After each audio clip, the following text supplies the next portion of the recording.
Are we okay? We got to fucking, we've got to do the fucking shit that we for fucking drug abuse. No!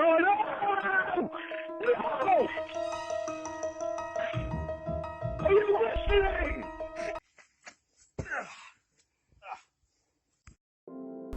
Sean here, and I saw a pretty funny post last night that Blue Boy shared, or it may have been early this morning, I can't remember. But basically what it was someone complaining about how Lauren was reacting and a bunch of other crap.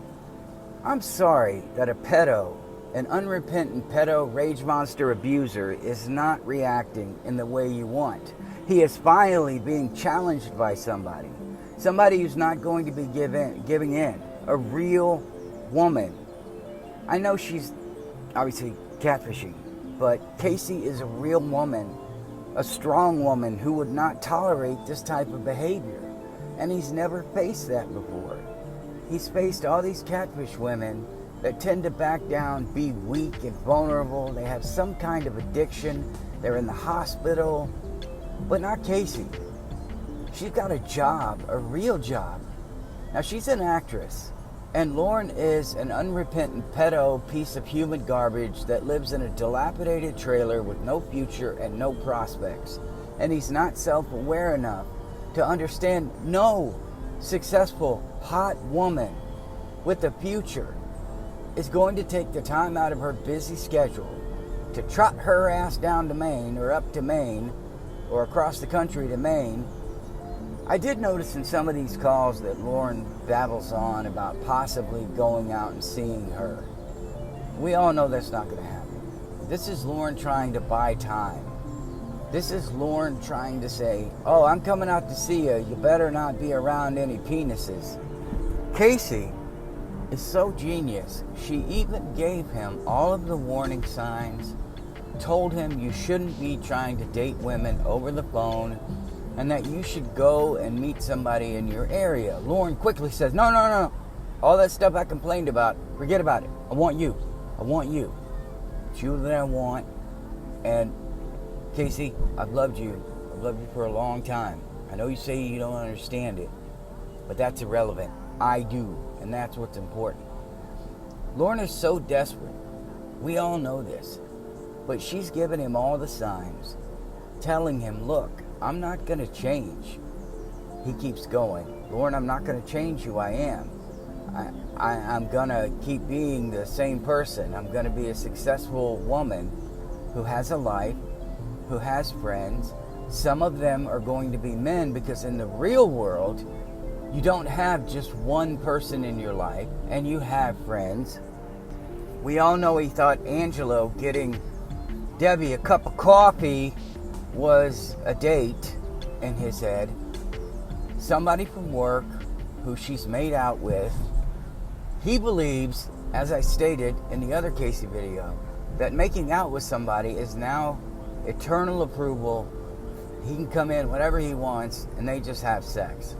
She even tells him that what if he comes in and like tries to 69 with me or something, I'm gonna stop him, but it doesn't mean anything to Lauren. And again, they're not even together. And I think that's what's most baffling, is that they're not together. And in call number 8, I think he wants to know who she was talking to, what they were talking about, how often they talked, how long they talked, when they talked. Were you talking to him while you were talking to me? He was over at your house. Why would you have anything else to talk about? And then he goes back to, the guy you made out with, that guy. And he's getting that defeated voice he did with Winnie when she broke up with him. And the voice when Winnie was going to get a massage and he's like, yeah, I trust you, but, Debbie, she's a slut. She's trying to get you laid. That's what deep tissue massage means, is trying to get you laid. Something else, he's a virgin. Just shut up if you think he's not. This is a dude who knew nothing about a vagina, and as I've said before, it was my favorite subject. He even tells Casey, well, you can teach me. Okay, first off, if you have a younger woman, sex is awesome. People enjoy it. No woman is going to want a guy. I mean, maybe there's one out there. Maybe they get off on it, because I'm sure that's a fetish. But no woman is going to want a guy that, oh, I please a woman. I know what I'm doing. Okay, Lauren, where's the pleasure button at? Where's the little man in the boat? Here, Lauren is like, I don't really know, but I know what I'm doing. See what I'm doing. He doesn't even understand how to make a woman have an orgasm. He doesn't know what the parts of a vagina are. For those people who say he's not a virgin, shut up. He is. You don't need any more proof. I can go back. We can go through all the calls. We can pick out all of the warning signs. And you can say, oh, I understand, Sean. I understand everybody else who said he's a virgin. But there are some people, they just don't get it. Maybe they're still virgins. I don't know. Casey asked him, when you were pleasuring said woman, what was she doing? She was moving around a lot. I'm actually shocked he didn't say she was going, oh, like he told Kayla. He's not sexually experienced. He asked a young woman, maybe you can teach me. This is a 50-year-old man who in his entire life never learned the parts of a vagina. This is why he doesn't understand that making out with somebody doesn't always lead to sex. It doesn't mean that they're going to instantly be together, because making out, as Lauren thinks, is a binding contract, a deal with the devil that you will never be able to leave. So the one girl that bothered to kiss his ham-tasting, cigarette ash, shame-flavored mouth probably had to run for the hills, because he was like, well, you remember that time 2 years ago we kissed? There's something between us. There's nothing between him and Casey. Not a thing. And he wants to know everything she's doing. And then he threatens that if she dumps him, he'll never talk to her again. And finally, one of these catfish women said, why would I care? What do you mean? Lauren, if I dumped you, I would have moved on with my life. Well, yeah, it would bother me. And you should care about that. He thinks that every woman should care about everything he ever says, all of his concerns, all of his fears and his insecurities. I touched on it yesterday that he thought that it was Casey's responsibility to make him feel secure, to help him deal with his past trauma. So she is now facing a guy who has emotional issues, deep-seated emotional issues, who is a psychopath, a stalker, and a virgin. And he thinks he's appealing. Add on to that what we mentioned before, that he has no job and no future, no skills, no friends, no talents, no hobbies. And he still thinks that she would be devastated if this guy she's never met in person, who is already talking about marriage with her. What would happen if we got married? This is what a bipolar person does. They step outside of reality and they go over those scenarios in their head, so that when they finally get to talk to him, and I'm never going to stop mentioning it, they just go into what they've been thinking about all day and what they've been rehearsing, because it's important to them. He complains about his feelings, but if every time you're calling a girl and making her feel like a slut and a bitch, it's not going to win them over. I have never seen a guy as stupid as Lauren to not understand that if there is competition, you step up your game. Women can sense bullshit. They can sense if you're being fake. They can sense who you really are, and she has a clear picture. Someone, I hope, in the future, even if he's 80 years old on his deathbed, and some of the younger pornographers say, one of the catfish says, look, Lauren, had you just learned that the way you're behaving on the phone is who you truly are, it's who they see you as, then maybe, just maybe, you would have finally gotten a girlfriend. But throughout your life, you have been nothing but a stalker. You have been nothing but the guy who maybe has a girl that likes him, and then instantly, after you find out she likes you, you immediately tell her you can no longer talk to Isaac and Bill and John. They are off limits. Concentrate on me, please, as he told Kayla. He probably tried to isolate them. Warned her not to talk to her parents. Don't talk to your family about me. Make sure your door's closed. I don't want your dad seeing you in your tits and in your panties. She said it. Casey said it. You're threatened by every man. And Lauren is like, it's killing us when you do that. Lauren, there is no you, but in your head, you think. I'm slapping the steering wheel. Just like I was listening to Violent Femmes. Let me go on. I guess it's better than singing, pedo man, call me. Or, he's a pedo. He's a pedo. He's scary. And I think people, we've seen it, the stories I've been told, the people in Maine, they had to have seen it. His friends, if they did something once, but they're like, man, I'm out, this guy's crazy, he's calling them nonstop. Well, why won't you talk to me? He needs to be medicated.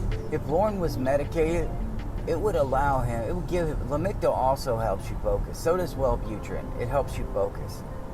It stops, or at least it's supposed to help. It helps you stop smoking. It's supposed to help you stop dwelling on those thoughts as long as you're seeking help. Lauren hated every one of his therapists. He actually thought probation and parole, they were all out to get him. The psychologist, it was a giant conspiracy. They were all out to get him. And when you have somebody that thinks the people that are trying to help him are actually trying to harm him, you're never going to get better. He hated all of them because they told him who he really was. And I'm gonna probably, I think I may actually stream the Casey call involving his discussion of the document. The one where he was busted by the polygrapher. And I don't know, he never knows. He knows everything else. He knows that that guy that she likes is secretly going out with her to get cocktails because it's a date. He kept trying to trap her into saying it's a date. I expected him to say, well, you didn't deny it, but she said, it's not a date, Lauren, it's just two friends from work. Yeah. You know, the guy you made out with. Yeah. He gets that voice that he told Debbie, you know, you learn Spanish. Yeah, you learn Spanish. That stupid voice, I can't stand it. But this is a guy, where the hell was I, that needs to be medicated. He needs to have some form of real therapy where they force him to show that he's gotten better. I remember one of the best parts, you know how Lauren, he can't remember anything until it's 3 or 4 years later. You know, I have told you things about me, you know, that nobody else knows. And I'm going to touch on that because Jesus H. freaking Christ. Yeah, I'll tell you something nobody knows. One time, back when I was in elementary school, my brothers and I, we were playing soccer, and I got hit in the testicles by a soccer ball. And he has to think of these bullshit stories. If I was to tell somebody I was adopted, right? And if somebody ever wants to know something about me, that's usually what I start with. I was adopted because it strikes up a conversation. You talk about what it was like to be the adopted kid, the birth order. My mom had lots of books I discovered after she passed on what adopted kids go through, their mentality, the psychological aspects of it, the, I guess, trauma when you realize, you know, your mom didn't want you, but as you get older, you realize it was so you could have a better life, and I did. About a year into the relationship of the girl I was engaged with in Oregon, the one that didn't work out, I knew I shouldn't have done it, but I really liked her.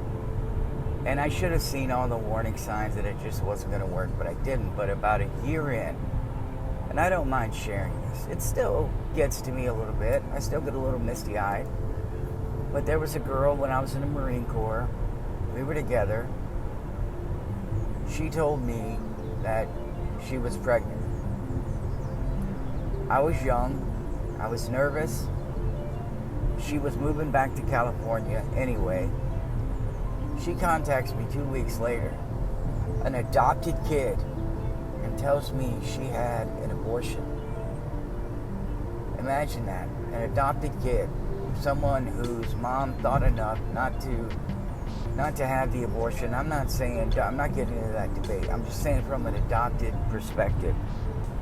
That's something that, I shared with you guys because it's true. It's part of my life. I mean, you're not my best friends, but some of you seem to genuinely care about me, and I care genuinely about some of you.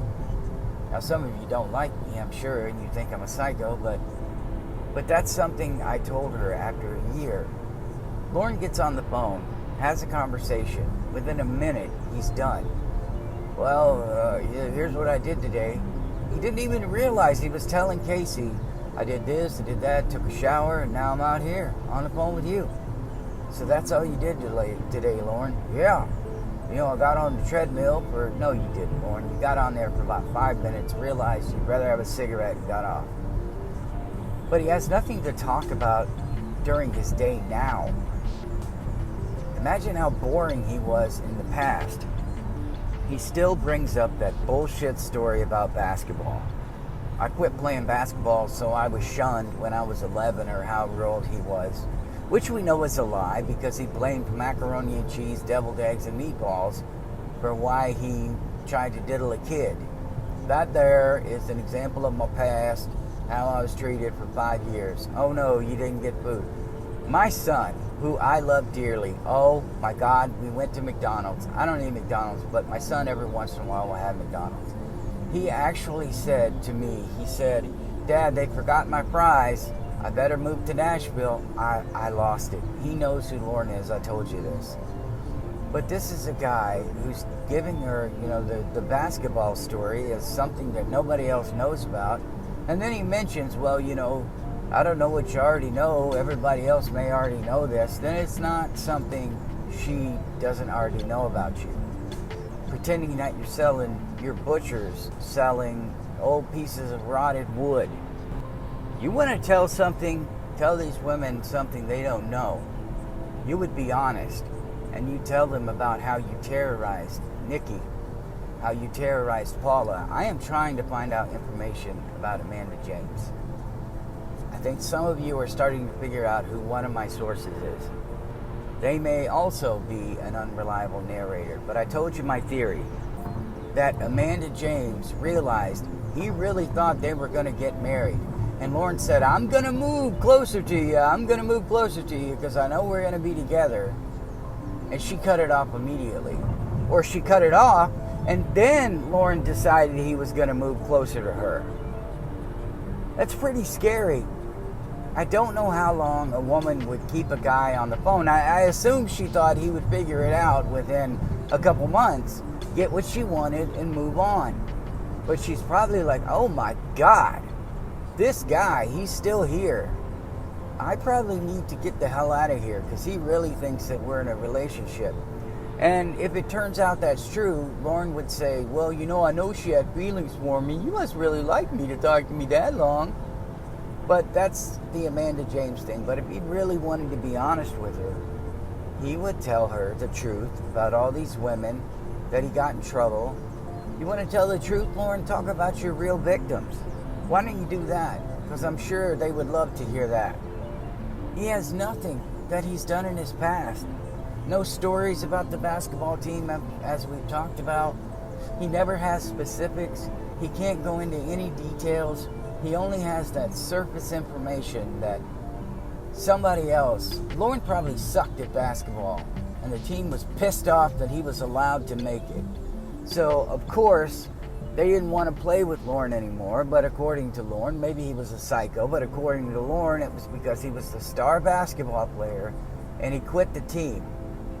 You're right. A 4'2" psychopath quit the basketball team, and that instantly devastated them so much that they shunned you. Everything he does adds up to a bunch of bullshit. Everything he says is a bunch of bullshit.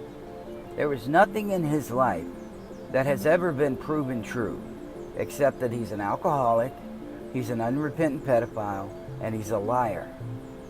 Now, I will say this. I promised you guys I would make you real breakdown videos. And I do know that some of you appreciate just my general thoughts because we match up a lot. These Casey calls are eye-opening. I'd love to talk to Blue Boy. As a matter of fact, since Cornville Three-Way keeps dragging his feet, he keeps telling me he wants to have me on the stream and then never makes an effort to reach out, Cornville Three-Way, I think that would be the first person that I would like to talk to, since I will probably not be on Cornville Three-Way stream anytime soon. I would love to have a conversation with Blue Boy. I don't know if that's the person who played Casey, but if it is, oh my God, I have some questions for you. And I think it would be very productive, and I would be in an official capacity where I'm asking in-depth questions, not about the person, but about Casey, especially about Lauren. Things that we may not know about, we may not have heard about. Those insane text messages that must have been coming through every 5 seconds. So if that can happen, I'd love it. I'd love for Blue Boy to have me on a stream and just start a new power couple. No, I'm kidding. But I think it would be educational and entertaining. Oh, I'm going to do another video, hopefully today, this evening. I'm not going to tell you what it is, but I started making it last night, and I fell on the floor laughing. I had to stop because I was laughing so much. It's not a story. It's just something I'm making. It's not a fictional story, but it has something to do with the Casey calls. I love you guys. I will see you in the next one.